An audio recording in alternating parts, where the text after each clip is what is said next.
viaje, zánganos malolientes, que ya va a zarpar la nave de los locos.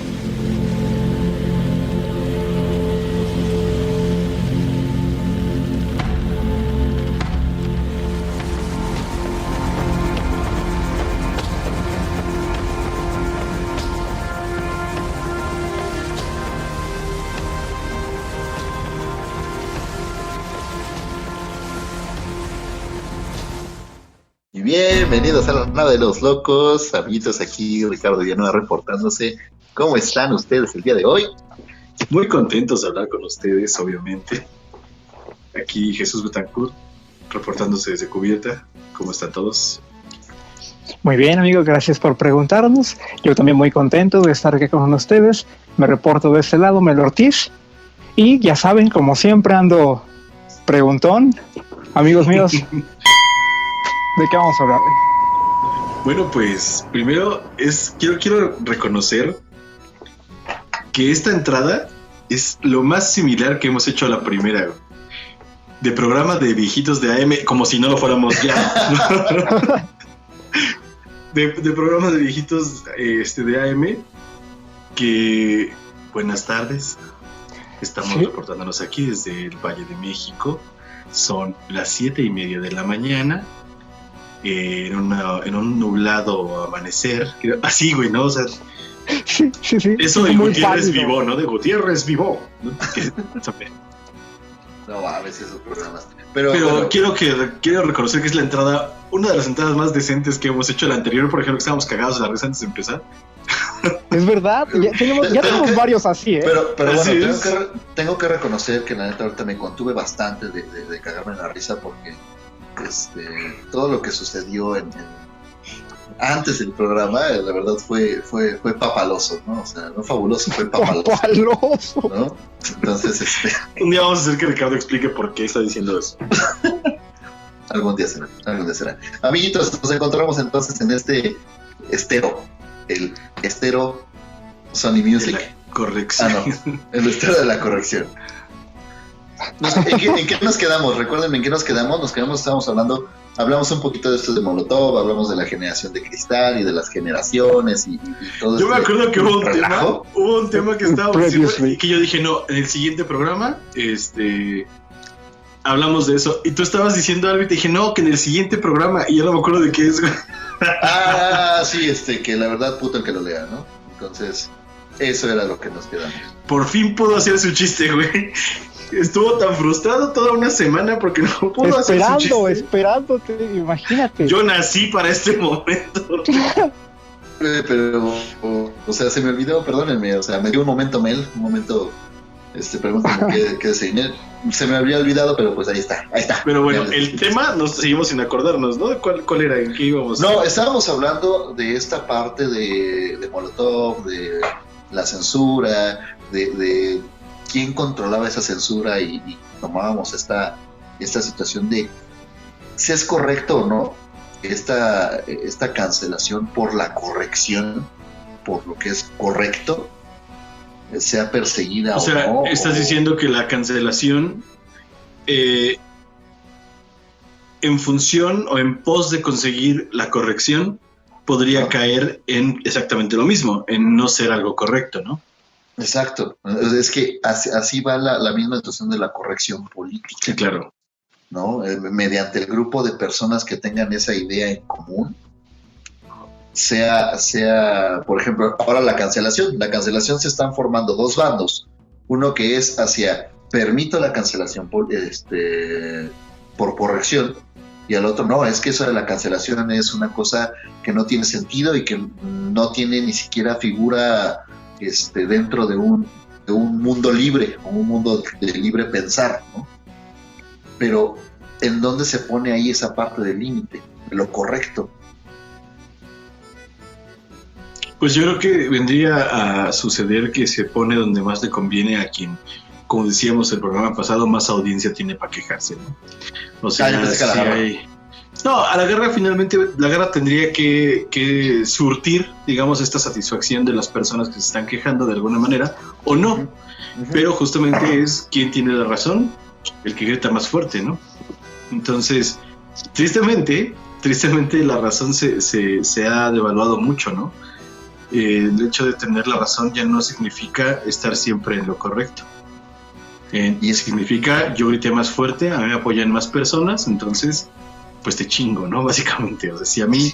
Ayer justamente hablaba con una amiga que ella tuvo la primicia del programa anterior porque lo estaba revisando y llegó ella.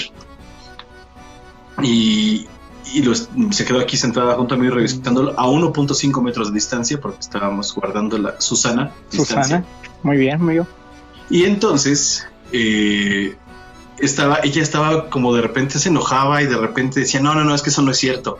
Y así un montón de cosas. Entonces tuve otro microprograma aquí con ella ayer en su exclusiva y ella me decía que lo que yo estaba diciendo de las... No me acuerdo quién fue, si Melo o yo, dijimos que el hombre cuando aprende a chingadazos, ¿no? Se enfrenta con situaciones, digamos, con problemas de su tamaño, ¿no? Uh-huh. Y que conforme va creciendo, pues se va encontrando con problemas bastante más complejos, pero que pues obviamente su capacidad le tiene que permitir resolver, ¿no? Como cuando te caíste la primera vez y te levantaste la primera vez, ¿no? Era un problema muy chiquito. Los problemas de no me alcanza para comprar un chicle y mi papá no me quiere dar dinero, quisiéramos que tener ahorita esos problemas, ¿no? Hoy quisiéramos que ese fuera el nivel de problemas que tenemos. Pero ese problema tan pequeño que te generó una frustración pequeña, que te generó una ansiedad pequeña, que te generó un montón de sentimientos negativos, te ayudó para que hoy manejes tus problemas de cierta manera. Claro, y quizá no fueron tan pequeños tampoco, ¿no? En su momento. No, exacto, son pequeños para quien lo ve desde afuera, claro, como nosotros, desde arriba, digamos, en la edad, ¿no? Claro, pero para el niño es una tragedia. Claro, las cosas no se miden así en el momento, ¿no? Es muy curioso, a pesar de que después con la distancia uno pueda decir, no mames, ¿cómo me preocupaba por eso, no? ¿Cómo eso pudo haber sido como tan angustiante? Así es, y yo le decía que muchas veces, ahora este asunto se trata de lo que menos me moleste, lo que menos me represente una molestia, es lo que voy a hacer, ¿no? Y si esto me representa una molestia, aquí el punto es cómo se acciona contra esa molestia. Porque, ok, la molestia la sientes, pero tienes dos formas de hacerlo. Si puedes evitar... es como que se fue Ricardo, ¿no? Uh-huh, de repente parpadeó. Ajá. Ay. No, yo estoy aquí. Aquí. Bueno, sí, pero tu imagen no estaba. Ok. Pero sí, no escuchaba. No tenemos hombre al agua. Ajá. Así es. No. Ok. Esta vez no. Ya se amarró de la cintura. Y entonces yo le decía a esta mujer que a mí sí me parece que estos problemas nos preparan para el futuro. Porque tengo ejemplos claros de personas que conozco que tienen cero tolerancia a la frustración. Cero tolerancia ante cualquier cosa. Que son capaces de mandar al demonio un proyecto por el que han luchado, güey, si un problema se les presenta, güey. Entonces, si no se lo resuelve alguien más, terminan por botarlo al carajo porque no pueden resolver problemas. Y por más que alguien trate como decir, no, mira, por aquí, hasta por acá, ya, pues no. Y más como que más los aturdes, ¿no? Entonces terminan por mandar al demonio las cosas, o por enojarse, o por hasta llorar y cosas así, ¿no? Y yo creo que es eso, güey, que la gente, o sea, porque conozco un poco, digamos, de la historia de las personas con las que me relaciono, y cuando a una persona le han evitado el sufrimiento durante toda su vida, cuando llegan esos sufrimientos de esta complejidad y tiene que enfrentarse solo contra el mundo, no se puede. No está preparado. Claro. No está preparado, y creo firmemente que es eso. Si me permiten, voy a hacer un ejemplo más. Una vez yo estaba promocionando unos viajes a los que llevábamos a estudiantes de secundaria y prepa, primaria, secundaria y prepa, a Estados Unidos. Y estaba esperando entrar a un salón en una escuela, en una primaria, creo. Y entonces estaba sentado en una banca y estaba a un lado mío mi mamá. Y yo le decía a mi mamá, fíjate cómo los niños suben las escaleras, pero sin ningún problema, así sin un solo problema, ¿no? Y traían maquetas, la pelota, una cartulina y la pinche mochila, esas mochilas que parecen tamemes, ¿no? Los morros que son así, pero unos tambaches en la espalda, y tú ves a los niños y a las niñitas todos flaquitos y con unos pinches mochilones, ¿no? Y así suben todos los días a su salón y bajan todos los días, güey, ¿no? Y entonces estaba diciendo a mi mamá, mira esos niños, o sea, yo si hubiera sido la mamá ya estaría así infartada viendo al niño subir, ¿no? Y se va a caer y tal cosa. Y justamente en ese momento, güey, va llegando una señora con su hijo. La señora traía su bolsa y traía en la otra mano al niño agarrado de la mochila. El niño traía la mochila en los hombros y la mamá lo venía agarrando de la jareta superior, ¿no? Como para que no se le fuera a caer, güey. Como cuando era chiquito, es que te ponen como el cangurito para que saltes, ¿no? Ajá. Y entonces, le digo, y esta señora, lo único que va a hacer es entorpecer el camino del niño. Dicho y hecho, me doy cuenta que le hubiera yo pagado a la señora, cabrón. Solo para probar mi punto. Llegando al último escalón, la señora como que le dio un poco de pánico, no sé por qué, y jala al niño un poquito de más, pero lo jala antes de tiempo, güey.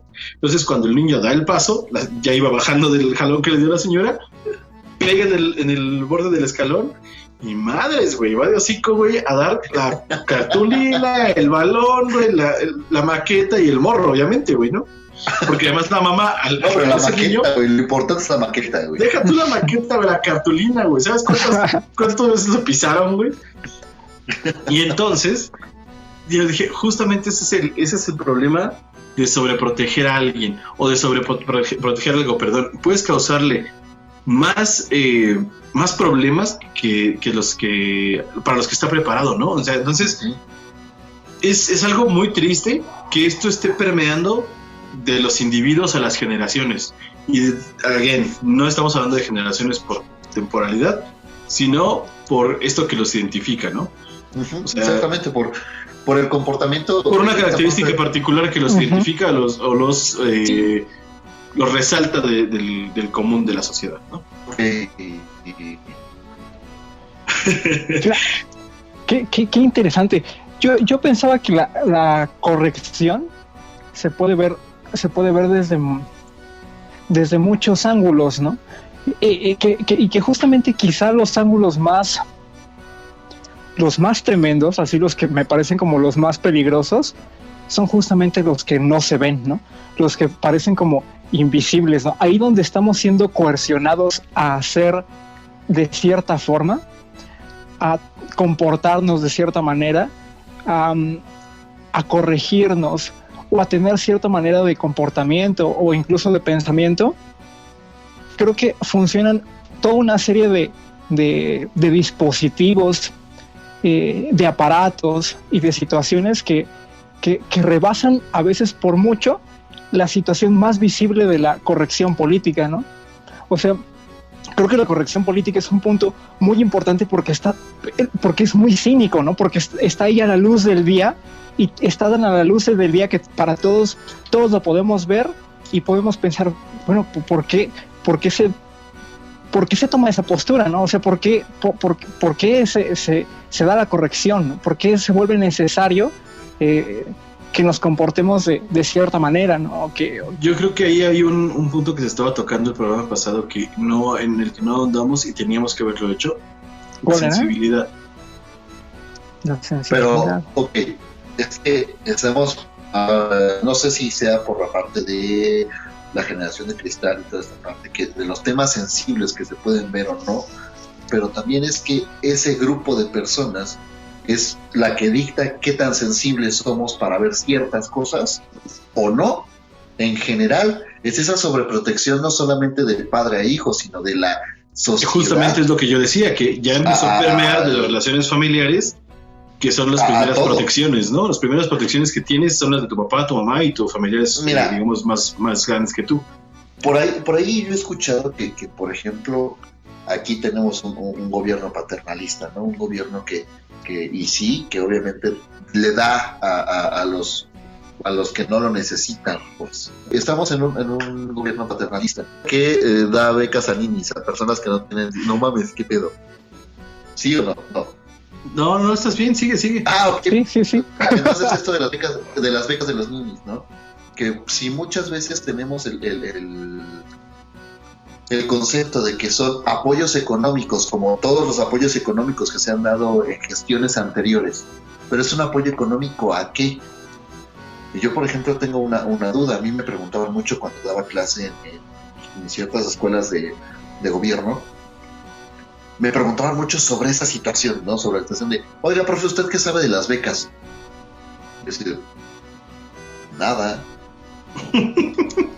O sea, ¿qué quieres que sepa? Pero ellos preguntándome información, yo no les iba a decir así como que, no, sí son apoyos económicos que el gobierno... No. Ellos querían saber cuándo. Y eran chavitos que neta, tú decías, ok, ya estás en una escuela de gobierno, estás recibiendo esta educación,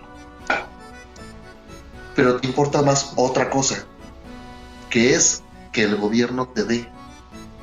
No sabemos si es por necesidad, no sabemos si es por simple gusto para tener para unas chelas aprobado para lo que sea, pero esos apoyos económicos Salud. Salud. Salud. Ya me acabé Entonces, lo que estaba bebiendo, pero ahorita. Pero entonces, salud. Entonces, imagínense realmente que qué otra sensibilidad puede entrar cuando ya nos dicen que todo lo van a tener resuelto. Y que si algo no les gusta, se hagan los ofendidos y entonces lo cambien de esa manera, cancelándolo.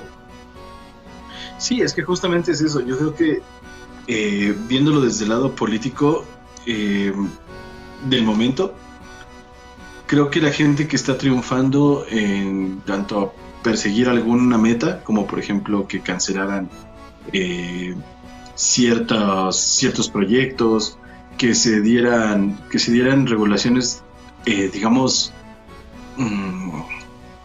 demasiado duras a ciertas instituciones o ciertos servicios que se estaban prestando y tal, y todo por medio de Hacienda, ¿no? Y eso fue porque hubo gente que se quejó, hubo gente que hizo un desmadre enorme, como los taxistas en contra de Uber, por ejemplo, para ponerlo en un contexto ya un poco más claro, y hasta que se super manifestaron y cerraron calles y cerraron las autopistas y tal, ahí el gobierno dijo, bueno, sí, ahí está bien, órale, porque así es el asunto, porque estamos en un gobierno que justo así es como obtiene las cosas, haciendo berrinche, ¿no? Uh-huh. Así es como el gobierno que tenemos hoy llegó al poder, haciendo berrinche. Entonces, ¿a qué le van a hacer caso a los berrinches?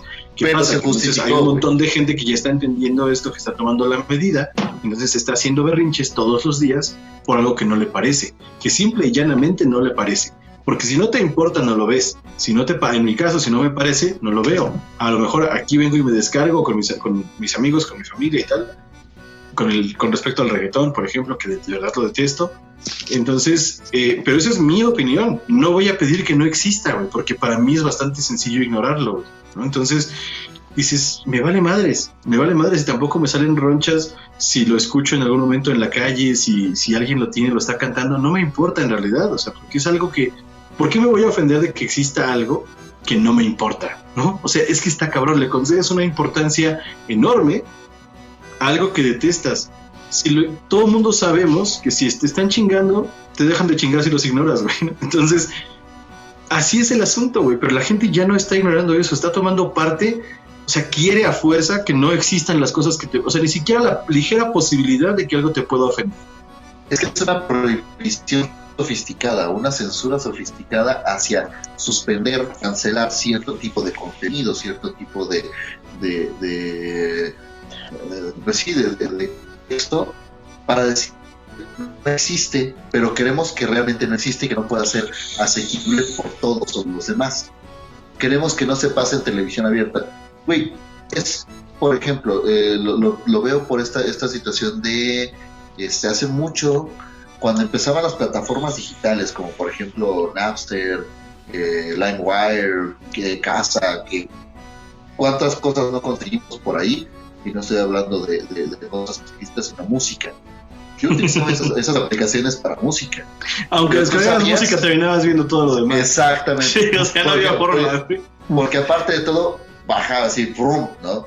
Antes de los torrents y demás. Bueno, antes de eso hubo una especie de cancelación hacia una que fue la de Napster, que no sé si es por Lars Ulrich, el de ¿Metallica? ¿no? Sí, fue de Metallica, que estuvo como ese pleito con Napster. Fue un miembro de Metallica, no recuerdo bien cuál, pero porque se estaba streameando su música, digamos, al mercado libre, ¿no?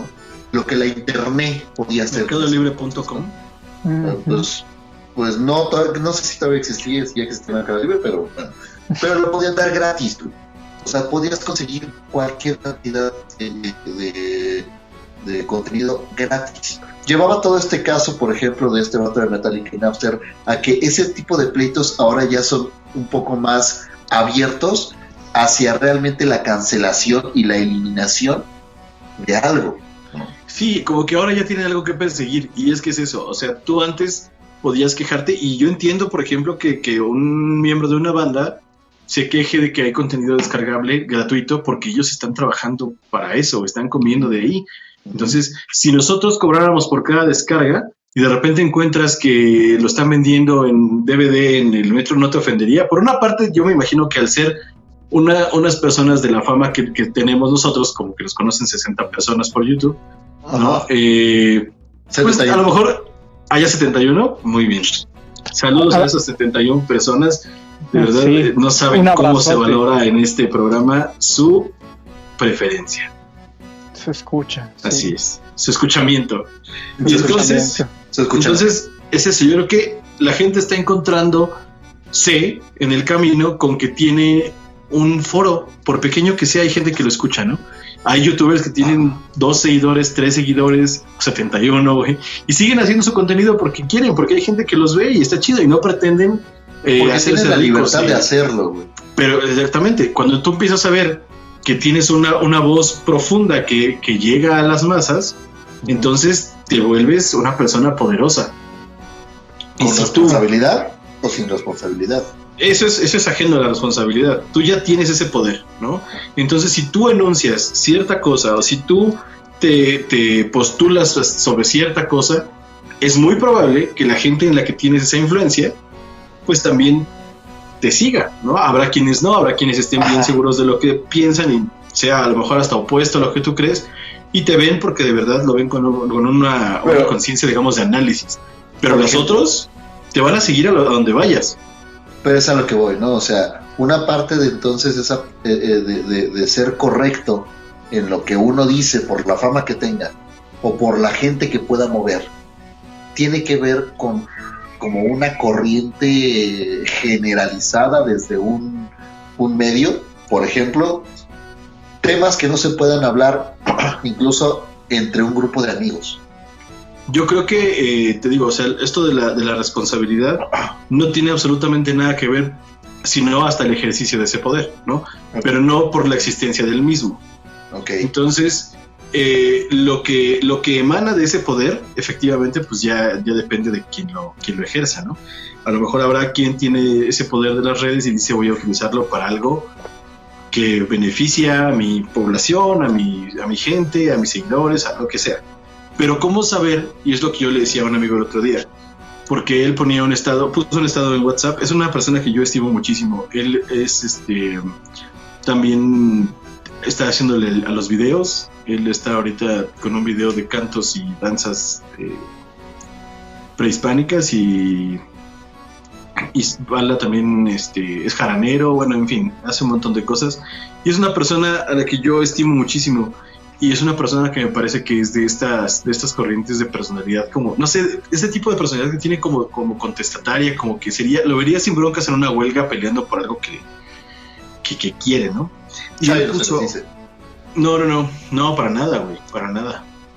Y entonces él estaba diciendo que deberían callarse todos, ¿no? Voy a parafrasear, la frase la hizo bastante poética, pero no me acuerdo. Dijo que se callen todos, que se calle la maestra, que se calle el locutor, que se callen los que no sé qué, bla, que creen que saben todo y no saben nada, en realidad, ¿no? Debemos construir el silencio.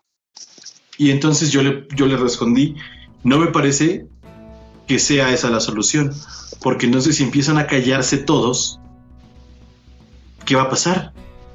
Ellos, la garra, que van a ser los únicos dueños de la palabra, van a decidir las cosas porque sí y ya.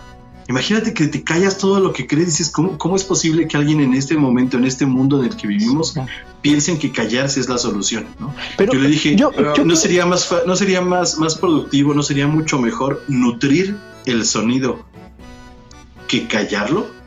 O sea, que lo que se dice se diga mejor. Es mucho mejor a que se calle. Yo creo, amigo, que... es que está cabrón, güey. Yo creo que parte de lo que se dice va a tener siempre la tendencia a errar, güey. Claro. Y creo que a veces también habría que empezar a valorar el silencio, no como callarse, no en una situación justamente como, o sea, creo que tú lo dijiste muy bien, qué bien poder nutrir y qué bien poder darle justamente el lugar a que cuando uno hable, lo que uno diga pueda tener cierta resonancia, pero también está el otro lado también de poder mantener cierto silencio, ¿no? De poder también de repente callar ante ciertas cosas.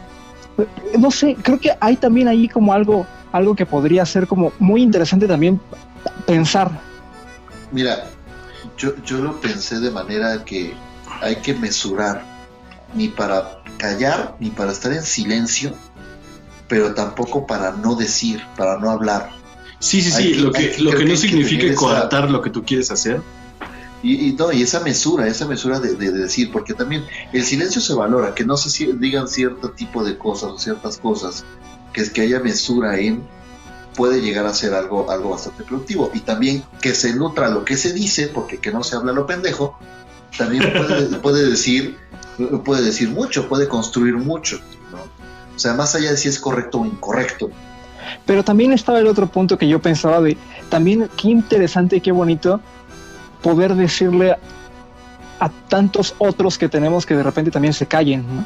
Que justamente de repente se callaran tantito las instituciones y los saberes y los maestros y toda esta serie de lugares que aparte han estado siendo tan expuestos y tan puestos en duda en todo el último tiempo, ¿no? La verdad es que la posición de maestro, la posición de sacerdote, o sea, todos esos lugares que tenían un lugar que uno podría decir, un lugar íntegro, así chingón, que uno dijera, este era un señorón, ¿no?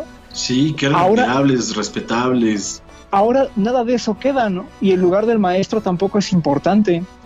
Y creo que creo que tan no es importante que de repente pasa también de largo, ¿no? Hay toda una serie de cosas muy interesantes ahí a hablar con respecto a los maestros, pero o sea, hay que fijarnos, ¿no? ¿Cómo estamos ahí, cómo estamos ahí puestos, ¿no? Sí, y es que también parte creo que como de la función que uno cumple, ¿no? Pero nosotros como en este maestros, caso, no, como seres, güey, como el sea, o sea, quien sea. No, Sí. si no hubiera maestros, ¿qué pasaría? Si no hubiera albañiles, ¿qué pasaría? Si no hubiera carpinteros, ¿qué pasaría? Sí. Nos iríamos al carajo todos, ¿no?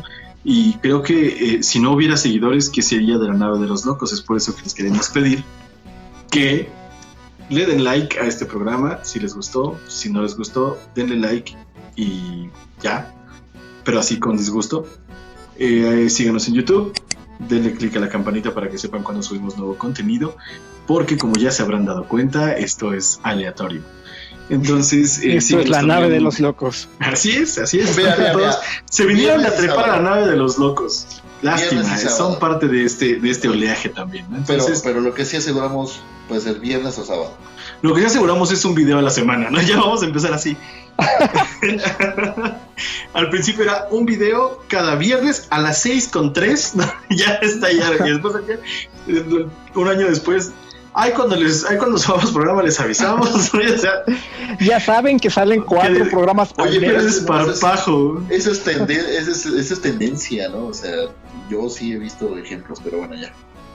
Ok, síganos también en Spotify. Estamos en todos lados como Granada de los Locos Radio. Estamos en YouTube, estamos en Instagram.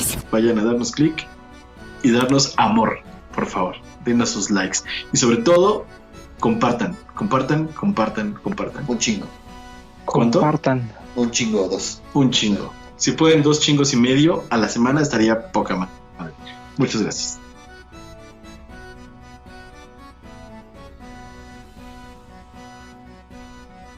Entonces, decías hace ratito... Orgánico. Más natural del mundo, sí, claro. Sí, por supuesto. Decías tú hace ratito que... más bien te decía que todo tenía que ver con absolutamente todo. ¿Por qué decías tú que la corrección política se da también en círculos más reducidos, ¿no? Como un grupo de amigos? Creo que también viene justamente de un poco de la educación, lo que decíamos en el programa pasado, o más bien lo que yo estaba diciendo, de que sí creo que hay lugares donde no es precisamente el sitio para tener ciertas conductas o para decir ciertas cosas, o decir esas cosas de ciertas formas, ¿no? Como no vas a entrar hablando en, no sé, güey, o sea, diciendo maldiciones a una iglesia, güey. ¿Qué hubo, putos? Me parece que no vas a entrar a un programa saludando a tus compañeros diciéndoles, ¿qué hubo, putos? No mames, eso no está bien. ¿Qué clase de pinche bestia salvaje, güey, sin un gramo de educación? Haría eso. El autocensurador en su máximo esplendor. Güey, es que El qué más clase rastrero. de pinche loba te crió, güey. Pregúntale a Romo, güey. Exacto, güey, exacto, justo a eso iba. Creo que es la Entonces, segunda vez que hacemos este chiste en la nave de los locos. necesitamos chistes nuevos, güey, ¿no? O sea, ya estamos Exacto. haciendo chistes del tiempo de la fundación de Roma, no seas cabrón. Sí.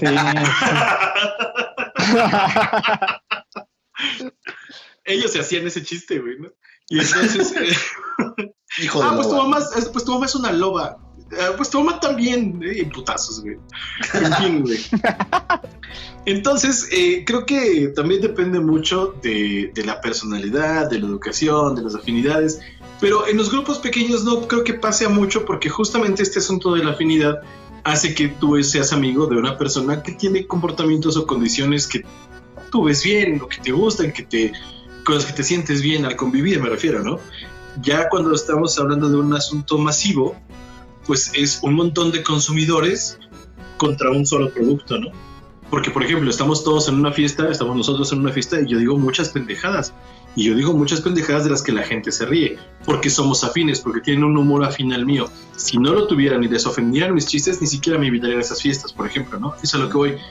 Los grupos de amigos ya están hechos con una especie de sinergia, güey, de las personalidades que estaba regulado, más bien está fundamentada en la afinidad.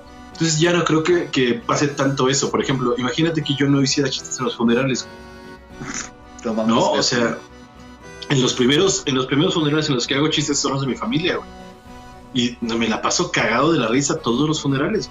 Entonces, pero, mis por amigos ejemplo, saben eso. Y yo sé que voy a llevar el mismo mood al funeral de algún familiar de algún amigo. Mejor Sí, no me es que- inviten, güey, ¿no? O sea, pero yo creo que también aquí Qué tiene... interesante es la risa. es que- Y la mucho risa que ver. nunca falta en los funerales, ¿no? Exacto, es que yo lo veía como la parte de cómo nosotros llegamos a ver la muerte. Ya lo hablamos también aquí, pero la situación es que no cualquiera aguanta ese tipo de chistes, ¿no? O sea, por ejemplo, yo a comparación de mi familia, no, o sea, mi familia sí se ofende, no así tan mucho tan conservador, tan veracruzano, chiste local por si no saben el contexto, pero no tan conservador en la situación. No es que no supieron el desmadre de los Provida en Veracruz, ajá. entonces eran tan conservadores como veracruzanos, ¿no? No, mi familia no. La cuestión es que hubo una situación en el funeral de mi abuelo en donde todos estábamos cagados de risa, los primos varones estábamos cagados de risa y las primas estaban, sí, no sé, pero las primas estaban muy ofendidas por eso, porque nosotros en el funeral de mi abuela, que fue de mi abuela, estábamos atacados de risa, desde el primo mayor hasta yo que soy el menor estábamos atacados de risa, y yo dije, pues esto es lo que yo convivo con mi... No sé qué decir en un funeral, ¿no? Pues lo lamento mucho. Por cierto, quiero mencionar, hablando justamente del humor en los funerales, es algo muy bonito porque justamente estamos hablando de, quiero que amigos me ayuden en este programa, ustedes son quienes me pueden ayudar, porque me quiero quitar la pinche muletilla de justamente, güey. El programa anterior lo dije 77 veces antes de que tú me dijeras justamente, güey. E inmediatamente después de que tú me dijiste, lo vuelvo a decir, güey. O sea, es como... anoche que estaba aquí, mi amigo, estábamos platicando y yo así justamente dije, no puede ser, güey. Ajá. Ya me empecé a quitar el pinche por ejemplo, güey, y el justamente ahí va, güey, atrásito. Entonces, bueno, les decía yo justamente que, Por ejemplo. les decía que justamente, no me acuerdo de lo que les estaba diciendo, güey, ya tengo síndrome No, esa es mía. Esa avanzado. es mía. No me acuerdo ¿no? de ese.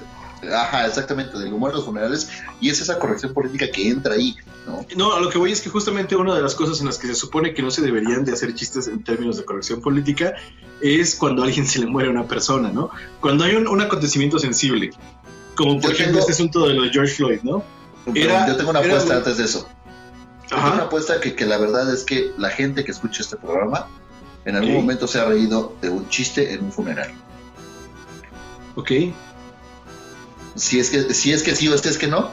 Yo creo que estaría muy chingón comentarios. que nos dejaran en Pónganlo la caja en de sus comentarios la anécdota. Cuéntenos la anécdota. Es más, les prometo que si nos dejan las anécdotas de sus chistes de funeral, las vamos a seleccionar una y la vamos a leer en el programa. ¿Va? Estaría muy chido. Va. Y entonces, Estaría muy chido. entonces creo que justamente esto es, justamente, ¿viste? Otra vez, ya me estoy dando cuenta, eso es un primer paso. El asunto Justamente. es cuando tú tienes una situación triste, o sea, cada quien maneja su tristeza, sus dolores, todo lo que siente de ciertas maneras, ¿no? De maneras particulares que, bueno, ya varían dependiendo de la personalidad de cada quien. Y yo no puedo no estarme cagando de la risa todo el maldito tiempo, güey. Me cago de la risa enojado, güey. Me cago de la risa feliz, triste. Me cago de la risa todo el tiempo, güey. Entonces no me pidas a mí que vaya a un funeral y no haga un chiste, cabrón. O sea, no es posible. Mis amigos, yo recuerdo una vez que estuvimos tú y yo juntos en un funeral de un familiar de un vato y estaba Mel. Yo llegué y lo primero que dije cuando me bajé del coche fue, no mames, aquí huele a muerto, güey, qué pedo. ¿No? O sea, y ellos sabían, güey, y salieron a abrazar y me dijeron, gracias, güey, qué bueno que viniste porque ya estoy hasta la madre de estos güeyes. Y ya después entramos, saludamos a la familia y la chingada, salimos y yo, ¿y qué pedo con tu abuelo, güey? Se pasó de verga. Sí, ¿por qué? No me saludó, güey, como bien seco, güey, bien frío, no sé. Sí, y luego sale uno de los nietos de este señor, ¿no? Y con las actas de defunción que había sacado como 1000 copias para los familiares y el abogado y no sé quién. Y luego sale, souvenirs, lleve los souvenirs, las actas de defunción, güey, ¿no? Y son las cosas más pinches divertidas, güey. Han salido chistes buenísimos de los funerales, güey. Además, creo que es una particularidad del mexicano, como hablando en general, ¿no? Hablando en general, ¿no? Yo sé que va a haber mucha gente que nos escuche que diga, no es cierto, yo soy del 1%. ¿No? Pero no estamos hablando de ti, 1%, unicornio volador. No estamos hablando de ti, estamos hablando, único detergente. Estamos hablando de el grueso de la población mexicana que tiende a ser así, tiende a cagarse de la risa de un montón de cosas, buenas, malas, tristes, felices, tragedias, comedias, de lo que sea. Nos reímos de lo que sea. Aparte yo pensaba ahorita hace ratito que ahí quizá la risa también tiene también otra función psíquica, ¿no? No sé, es bien bonito cuando cómo en ciertos momentos aparece la risa. Justamente hoy estaba pensando que quizá una característica que tenemos los humanos muy muy particular es que nos reímos, ¿no? Creo que no hay otra cosa que se ría. Las hienas. O sea, no hay. Bueno, pero es eso.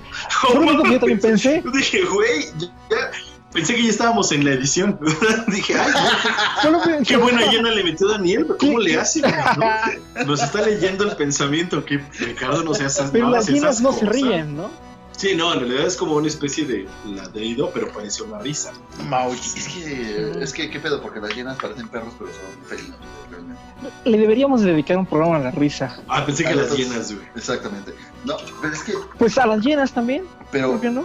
Ok, pero entonces, eso querría decir, yo pensándolo de esta manera que tú lo pones, Mel, la risa en nosotros es incluso un mecanismo.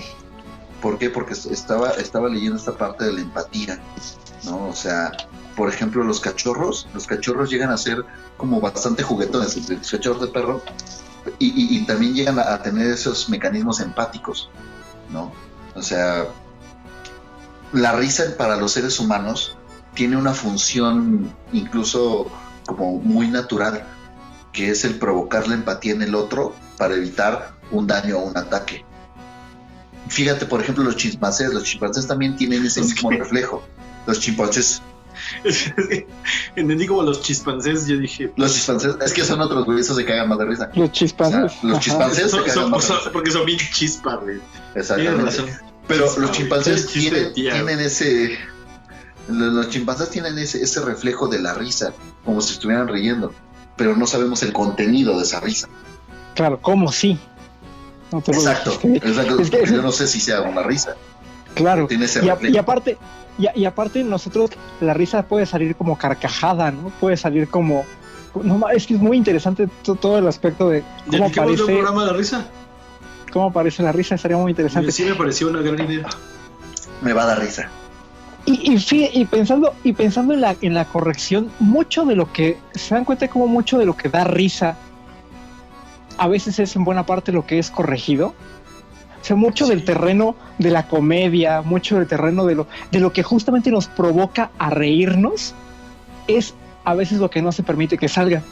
Pero tampoco es algo nuevo, ¿no? O sea, cuando estábamos platicando toda esta situación de cómo se corrigen ahora las cosas, que creo que sí hay que pensar exactamente qué es lo que está sucediendo ahora, pero me estaba acordando que ya en la música, pues ha habido toda una serie de estragos, ¿no? Así en los 70s, en los 80s, con varios grupos de rock o de metal, ¿no? Que por sus letras, por su contenido, por lo que están presentando en sus videos, terminan yéndose incluso a juicios, ¿no? ¿Por qué? Porque la gente no está de acuerdo en que ese contenido se les esté presentando a los hijos, ¿no? Ajá. Y entonces llegan incluso a juicios, ¿no?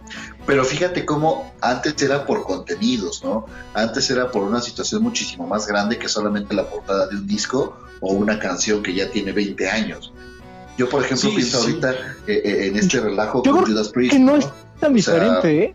No. Yo creo que no era tan diferente. Un ejemplo, la cuestión con Judas Priest, ¿no? Que Judas Priest fue por la situación de estos asesinatos que se les achacó. Estamos en una situación muy paradójica porque a pesar de que puedas decir tú, los mecanismos ahora a lo mejor, no sé si sean más rigurosos, no creo que sean más rigurosos, porque yo creo que ahora hay mucha más producción y mucha más libertad en la producción y mucho más contenido de mucho más tipos del que había hace, por lo menos claro, hace 5 años. La cantidad de contenidos que se le ofrecen a la audiencia son inmensos en comparación de lo que se crecido hace exponencialmente. 20 años. Y eso ha sido enorme y sigue creciendo, ¿no? Y sigue creciendo, y la prueba somos nosotros, güey, ¿no? Claro. O sea, nosotros que no tenemos nada que ver en este asunto del YouTube, güey, que no somos ningunas joyas, güey, ningunos Wherever Tomorrow, güey, que no somos...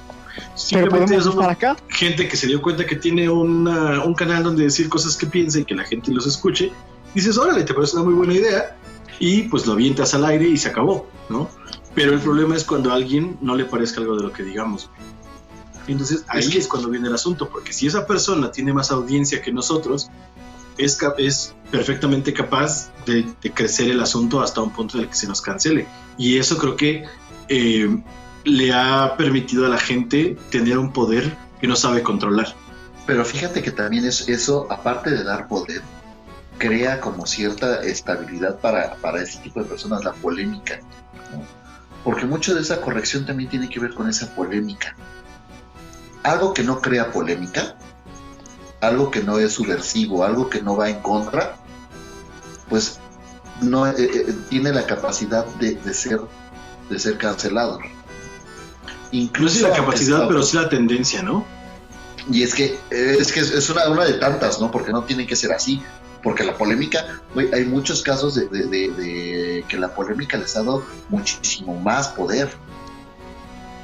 O sea, no tanto. Pero fíjate, yo quiero poner aquí un ejemplo. Quiero poner un ejemplo y contextualizarlo mucho a la actualidad. Michael Jackson. Para la gente que nos ve en España, Michael Jackson, por si no entendieron bien. Michael King. Oigan, se escucha un grillo, dice Ann. Se escucha un grillo, en efecto. Es que es la conciencia. Y no es de edición. O tal vez de plano estamos muy aburridos y ya estamos empezando a dormir. Cri. No presten atención al grillo, amigos. No, pero sí. Prosigamos, perdón. Aquí no es. Entonces decía yo de Michael Jackson. Cuando Michael Jackson fue acusado de abuso a niños, A menores.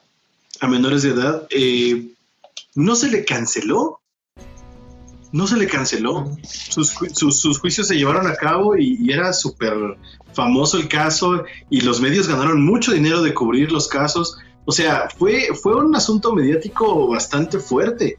No se le canceló a Michael Jackson. Había gente que lo detestaba por esas acusaciones, había gente que no, pero su música seguía ahí. Ahora el problema creo que viene a ser ese poder justamente que tiene la gente ya y que ejerce sin pensarlo, ¿no? ¿Qué pasó ahora que salió el documental de Living Neverland? ¿Lo vieron ustedes? Sí. Sí. Ahora sí Bueno, se le yo estaba lo vi buscando cancelar. Ahora sí se estaba buscando cancelar a Michael Jackson. ¿Por qué ahora sí cuando ya está muerto el señor?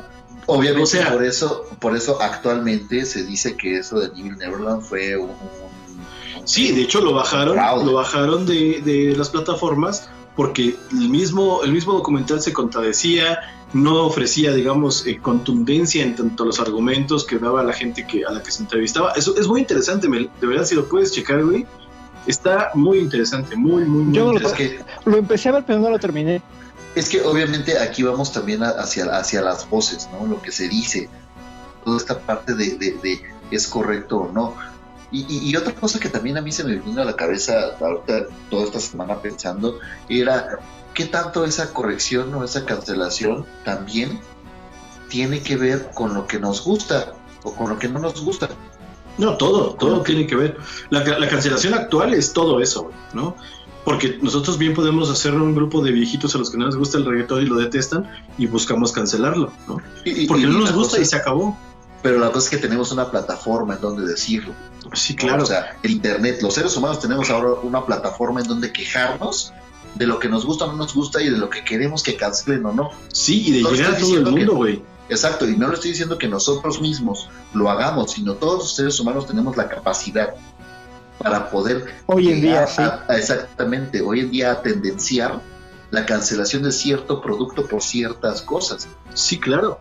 Y yo Que creo si que, es por el o sea, bien o por el mal o por lo correcto o lo incorrecto, no debería... No, sé por si supuesto que debería. no. Es que yo ahí quiero entrar al asunto de las preguntas.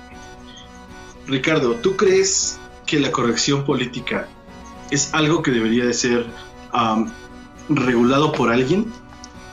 Alguien tendría que haber un instituto de la corrección No. para el bienestar de lo que se dice en los medios. Okay. ¿O no lo crees? Yo creo que no, güey. Yo la neta creo que no.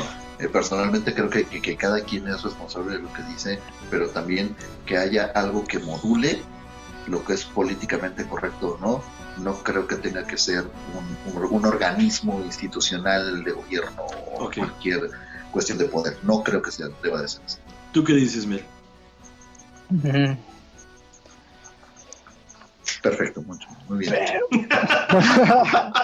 Nos quedó Oye, qué muy claro, ¿no? interesante. A todos. ¿Y qué más? ¿Y qué más? Melito, dinos. Es que me quedé pensando, ¿no? Sí, es una muy buena pregunta. ¿Qué tanto tendrían que ver ahí una institución? Sí, a lo mejor ni siquiera que fuera gubernamental, que fuera una ONG Es que en favor de lo mejor, ¿no? vamos- Había una que se llamaba En Favor de lo Mejor, Asociación en Favor de lo Mejor, Sí, o y sea, que justamente era eso. Voy a investigarlo. Creo que Olayo Rubio tiene un podcast donde habla justamente de eso, de la Asociación a Favor de de lo esa Mejor. parte. Y Pero que que- era quien Ajá. tenía injerencia en la regulación de lo que se decía de los contenidos de televisión y radio. Me parece que Pero sí, es voy que- a buscar. A lo que voy yo, güey, es que otra vez es un acrónimo, como decíamos el episodio pasado, es un acrónimo que se da el poder, o que le dan el poder de decir qué es lo que se debe y no que no se debe. Yo por eso no creo, pero... Sí, sí, ¿no? Y en realidad, o sea, el asunto es justamente era una pregunta que después, como siempre, nadie me pregunte, pero yo voy a responder. Así que, Mel, ¿tú qué crees? Que no. Es que me parece que es una situación muy, muy compleja, porque lo que pasa es que no creo que la regulación, yo creo que siempre va a pasar por una especie no sé si decir como institución, o sea, siempre va a venir de algún lugar le viene también a nuestras familias, ¿no? O sea, a lo que yo voy es que creo que esa situación es tan compleja y está tan involucrada en el ser humano que más bien pareciera que se va sumando como a las condiciones que tenemos hoy en día para vivir, ¿no? Entonces, como hoy nuestras masas son perfectamente contables, verificables, anotables, cada una cuenta, sensables. Y todas a la vez sensables, y a la vez cada una es individual y cada una es preferente de lo que quiere y cada una elige el lugar en donde quiere estar y lo que quiere hacer. Creo que eso mismo, esa misma tecnología es la que ha ido posibilitando que se den todas esta clase de condiciones que no son nuevas porque ya estaba antes la corrección, pero que ahora se impongan de otra forma. Pero también va cambiando, ¿no? O sea, si bien yo no me atrevería a llamarle evolución, también va cambiando. Va cambiando y justamente hablábamos de la moral en turno, creo que cada programa hablamos de la moral en turno. Entonces, habría que conseguir un almanaque de corrección política de cada año, ¿no? Como que en este año está eso permitido hablar de esto y de esto y de esto y de esto, no. Eso sería muy interesante. Amigos, y yo creo que vamos para allá, güey. Yo creo que vamos para allá. Pero es que ya está, o sea, ya está con esta cuestión de la división de las generaciones. No, pero también, que se ejerciera un poder, ahorita no existe. Es que también yo no sé si la vez pasada del estudio solamente de todo esto, que porque obviamente hay personas que se dedican a buscar qué era políticamente correcto antes, o sea, año por año, y es como toda esta tendencia de la moda que va. Bueno, pues sí, ahí habría que buscarlo entonces. Yo no sé si la vez pasada yo lo mencioné o algo de esta cuestión del panóptico. Espera, no, es que te estabas escuchando como robotino, güey. Exactamente, no sé qué mencionas. ¿Robotino? No sé si el programa pasado yo lo mencioné dije o no. Algo acerca del panóptico. ¿Del pan óptico? Sí. Del pan óptico. Creo que no. Sí, de hecho sí. No lo dijiste. Lo que pasa es que, fíjense, ¿no? Hay una situación ahí muy interesante porque justamente ahí todos... Y sí, fíjense, ¿no? Porque justamente el panóptico tiene que ver con aquello que lo ve todo. Big Brother, dice. Como una especie de Big Brother. O sea, el gran hermano, el Big Brother, es como una figura justamente del panóptico. El ojo de Mordor es una figura panóptica, ¿no? Que es el ojo de Sauron. El ojo de Sauron, sí, ¿verdad? Que en algunos momentos justamente puede verlo todo, ¿no? Entonces, esa posición fue un lugar que se utilizaba como arquitectónico, que se utilizaba para poder tener cierto control sobre los prisioneros o sobre todo sobre prisioneros, okay. Pero también pudo haber sido sobre alumnos o sobre cualquier otro tipo de personas. Vamos a ejemplificar un panóptico. Un panóptico era una prisión circular en donde el panóptico era una torre que estaba en medio y hasta arriba subían los guardias, entonces era una torre de vigilancia dentro de un lugar esférico. Sí, es que podía tener varias formas. El punto era que era un lugar preferente desde donde alguien que veía no era visto. Y desde ese lugar, desde donde no era visto, de repente ya no importaba si estaba o no estaba. Así es, la simple idea de su existencia regulaba las conductas de quien estuviera siendo o no observado. Exacto, porque se sabían observados, ¿no? Entonces claro, ya no importaba ni siquiera ni quién estaba ni quién no. A lo que voy es, si hubiera una consecuencia, es decir, no sé, hablemos de esta estructura circular que decía Ricardo como un patio de prisión, ¿no? Exacto. Entonces, imagínate que una persona empieza a cantar, ¿no? Y ya, no le va a importar, si no pasa absolutamente nada, no le va a importar si canta o no, y va a seguir cantando y a lo mejor otras personas lo van a empezar a hacer, a lo mejor no, pero si a la primera persona que canta tú ejerces una acción como consecuencia de esa acción de esta persona, claro, imagínate que le disparas una bala de goma en la cabeza. Esa fue la última vez que cantó y los demás también nunca en la vida van a cantar. Yo creo que primero se metería un buen putazo y ya después... No, seguro, ¿no? Pero ya cuando despertara del chingadazo ya no volvería a cantar en el patio, ¿no? Y entonces estoy hablando justamente de esto, de que si existiera un organismo que regulara, un organismo, digamos, mundial, que regulara o que dictara qué es lo que se puede y qué es lo que no se puede decir, y que además se ejerciera una acción, porque por ejemplo sabemos que no se pueden decir groserías en televisión, claro, sabemos que no se pueden mostrar desnudos en televisión, sabemos que no se pueden hablar ciertas cosas en radio, en ciertos horarios. Si existiera, porque además eso se hace, O sea, hay cosas que la televisión disfraza muy bien, pero de todos modos te muestran cosas que no deberían estarte mostrando, pero lo hacen y tienen formas de evadir de cierta forma esa responsabilidad, porque no se ejercen acciones o unas penalizaciones que de verdad les duelan. Las estaciones de radio, o las radiodifusoras, mejor dicho, pagan muchísimas multas, pero al nivel de que pues no les duele, porque no le dicen al locutor, oye, te voy a correr si dices una sola grosería. Y de hecho lo hacen. No. Mejor pagan las multas, que tampoco son una barbaridad. Entonces dices, bueno, si se ejerciera una acción de otro tipo, nos veríamos obligados, por ejemplo, a no hacer este programa. Ni siquiera se nos hubiera ocurrido, ¿no? Claro. O tendríamos que moderar nuestro lenguaje o los temas, porque alguien tendría que estar o no de acuerdo.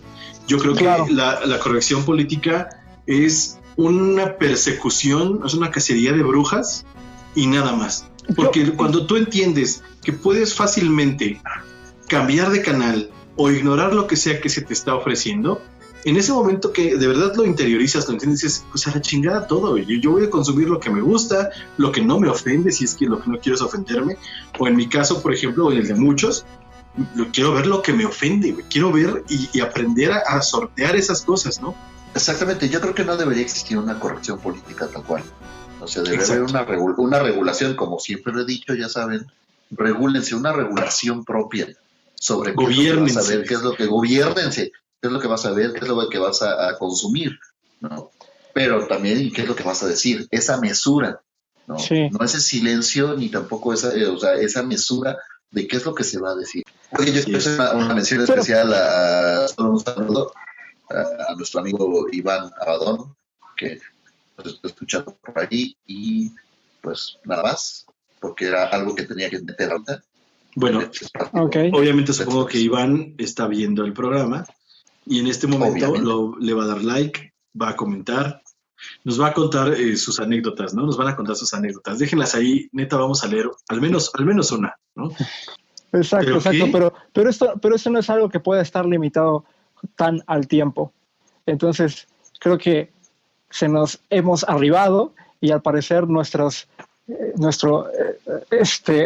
horario es bastante riguroso. Entonces, nos vamos despidiendo, queridos compañeros. De este lado yo me despido, Mel Ortiz. Yo soy Jesús Betancourt, me despido de ustedes desde Cubierta. Muchas gracias por habernos escuchado.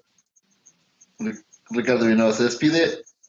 ¡Ya cállense, pendejos!